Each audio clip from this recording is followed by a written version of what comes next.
matchups. There's a lot of change all at once. Now the games are great. We've had like 5 of the best games of the year on a Thursday night. We've had even the blowout, the Carolina Steelers blowout was fascinating.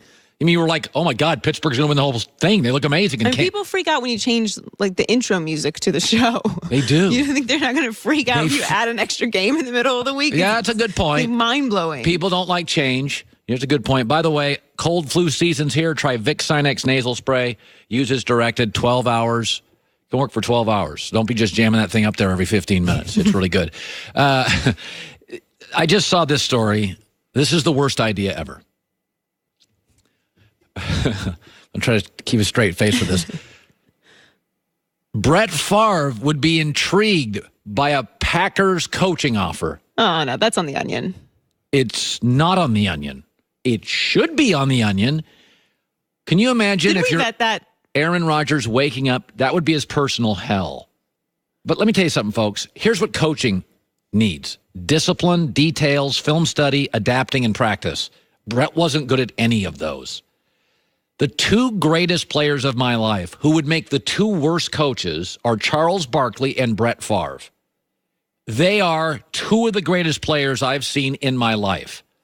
But Favre wasn't disciplined. He wasn't always coachable.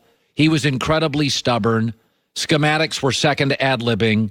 Film study was optional. And he was liked to practice as long as practice went short or went his way. Charles Barkley, similarly, a terrible practice player. Not really into the details. Sort of screwing off. Defense was optional. Schematics, same thing. Like, this is a terrible idea.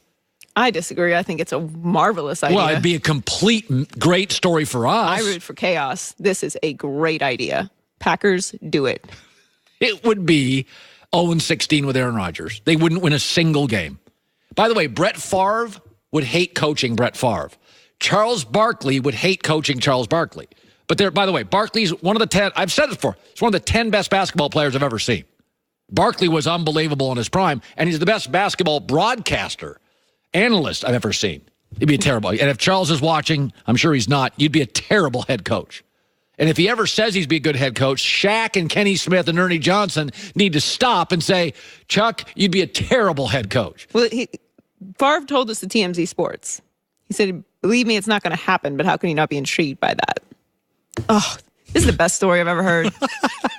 This is so good. Enjoy with the news. No. Turn on the news. This is the Herdline News. I mean, can you imagine the scene to be a fly on the wall in Aaron Rodgers' living room when he gets that phone call? Yeah, so we've hired Brett Favre. Amazing. All right. Something like that could happen in Oakland. I believe that. Mark Davis was asked yesterday at the NFL's owners meeting about his thoughts on Amari Cooper's recent success with the Cowboys. He was also asked if he talked to Jerry Jones about Cooper.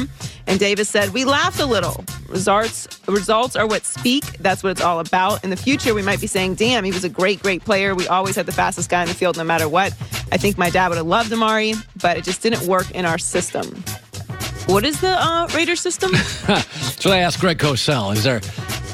Listen, this is going to be, you know what he's basically doing, Joey? What Gruden is doing is, listen, this is my team, and I'm going to get rid of the previous guy's stuff. We're going to get draft picks, and we're going to build a team I want, but I don't want to inherit a super expensive pass rusher and a super expensive wide receiver, and I'm not even in love with the current quarterback, but he's probably too good to let go. But in the end, Gruden's saying, I got a 10-year deal. I'm going to do it my way. The difference between what he's doing and Kyle Shanahan is Kyle Shanahan didn't inherit anybody as good as Khalil Mack or Amari Cooper. But Kyle Shanahan's doing the same thing. Is this about my guys and my system and my way? I mean, it's not uncommon for someone to come in at the top of a company and remove the higher-ups that are there. Even talented ones. They don't purge everyone, but they get the people out who have influence over everyone else who have been there so that they can institute whatever their mantra or new direction is. So that's not uncommon. I don't necessarily think that the Khalil Mack trade or the Amari Cooper trade was just about him trying to clear space for his guys. I think it had a lot to do with the fact that they're moving to Las Vegas, and it's very expensive to move players like Khalil Mack and Amari Cooper on these huge contracts to Las Vegas. There's a lot of stuff involved with this. You have to move an entire organization. Right. It's very expensive, but he just better get it right. That's all I'm saying. Yeah. So the NFL is having a dream season. Scoring is exploding. New stars are emerging. Ratings are up. And the past 2 weeks have been shadowed by some familiar issues, players accused of assault, and how teams and league investigators responded. Some uncomfortable topics in the Winter League meeting yesterday surfaced. And Goodell was asked about reports that suggested the league had not seen the Kareem Hunt video until TMZ released it. We don't pay for video evidence. We don't have from our standpoint, we think that that's not appropriate for a league organization to do that. So we obtain material that we have access to. We look to do that, but we're not going to do it by corrupting people or trying to find a way to bribe them into giving us video. That's not what we do. But you're not the police. They're not. You're not held to some moral bribery standard. Giving someone money to obtain a video that is undoctored, in my mind, is not a violation of any kind of moral standard. You're not paying someone to give a testimony. You're asking for a video. Yeah, NFL does 90% of stuff well, fluidly, and smartly. They have struggled with this. I feel like they've struggled with it because the power is too top heavy. It's a really simple answer to me. Diversity, real diversity. So you have people in the room who are from different places in life, who look different, who have different backgrounds, different skill sets, all with the same level of input. That helps to change the way that problems are solved. Also, put it to a committee. It does not need to be one person's decision. Thank you. I mean, when you get in trouble, don't you go before a jury? Yeah, It's not one person's decision how things are handled. If I was a commissioner of any league, and I've said this, the first thing I would do as a commissioner of any league, in any sport, hockey, baseball, MLS, I would create a committee to handle domestic violence, assault. Any kind of investigation. I don't even want to know. I'm not a lawyer. I have no background. It's the second thing I would do is check on my television contracts and to make sure my TV partners like me and they're happy and I've got. But the first thing was I'd create this and get me out of the discipline area, because that is, even when you do discipline well, it's an opinion. It's in social media world. You cannot win. Ever. You cannot win. Ever. Even if you nail it, there's going to be something that goes on that doesn't work. Don't leave yourself culpable for any of those situations. I completely agree. Finally, Heisman Trophy winning quarterback Kyler Murray was drafted 9th overall by the Oakland Athletics in the 2018 MLB draft. He signed a contract that included a $4.6 million signing bonus, an agreement that allowed him to play one more season of college football before he reports to spring training in 2019. At least that was the plan. Now, according to John Morosi of MLB.com, there's actually a way that Kyler can get out of that deal. His contract with the A's includes a provision that lays out how he would forego his salary and repay his signing bonus if he chooses to play in the NFL. And if he is the first overall pick, which I don't know if anyone is projecting him to be that really, but he'd get about $33 million guaranteed. If it's the last pick he'd get in the first round, he'd get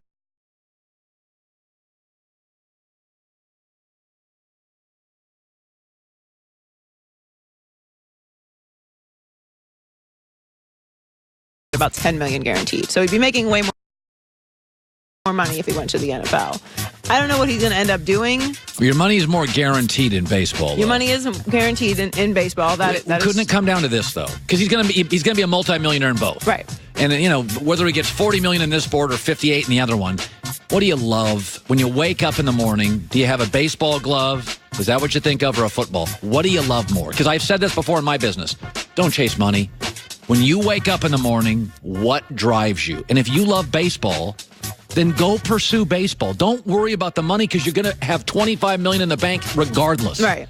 I mean, he's in a unique position, obviously, being that he's that talented to be projected highly in both sports. But I think if you have the equal talent, I guess, in this situation, like you said, go with what's going to make you happy. The media, don't do too much. The print media, because the print media doesn't make much money, they always fall for the chase the money. But when you're as talented as this kid and are going to get paid in both, you chase your love. I can make a lot of money in radio or TV. Now, I'm lucky I can do both at the same time. But you have to make a decision in life when you're driving to work in the morning. There's no nobility in being miserable and wealthy. That's an awful life. Right. If this kid doesn't like football and loves baseball, I don't give a rip about what the money is. You're going to make it with both. Right. And I mean, at that point, it's like how much money is really going to make you happy. It's not like he's talking about going in the 6th round in the NFL or the first round in baseball. Like, if it's all equal, do it. He's a really fascinating prospect in both. And the NFL's saying, right, I mean, good Lord, the way the NFL's played right now, I never thought I'd think a 5'8" guy could work. But I look at him and Tua at Alabama, and I'm like, oh, yeah.